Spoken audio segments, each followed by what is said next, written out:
అయ్యా ఆకలి వేస్తుంది అయ్యా, 3 రోజులు అవుతుంది తిని, ఏదైనా ఇవ్వండి అయ్యా.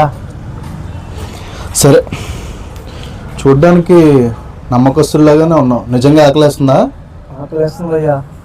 అయితే ఓ పని చేయి, ఈ డబ్బులు తీసుకొని కడుపు నిండా అన్నం తిని చిల్లర వెనక్కి తీసుకొని రా. తీసుకొస్తావు కదా? ఖచ్చితంగా తీసుకురావాలి. నిన్ను నమ్మి 500 ఇస్తున్నా. తెస్తానయ్యా. సరే, నేను ఇక్కడే ఉంటా. అలాగేనయ్యా. వెళ్ళు. 10-20 వస్తాయి అనుకుంటే ఈ బక్రాగాడు నన్ను నమ్మి 500 ఇచ్చాడు. నన్ను నమ్మాడు కాబట్టి 300 వెనక్కి ఇచ్చేసి 200 తిన్నానని చెప్తా. 500 నేను ఉంచేసుకొని 300 ఆయనకి ఇచ్చేస్తా. సార్ వచ్చావా? థ్యాంక్ యూ సార్, ఫుల్గా తిన్నాను సార్. థ్యాంక్ యూ నాకెందుకు కానీ ఆ 500 దొంగ నోటు ఎప్పటి నుంచో నా దగ్గర ఉంది. ఏం చేయాలో తెలియట్లేదు. ఇంతలో నువ్వు వచ్చావు, నువ్వు తీసుకెళ్ళి అవతలోడికి ఇచ్చావు. నీ కడుపు నిండింది, నాకు 300 వచ్చినాయి. Thank you.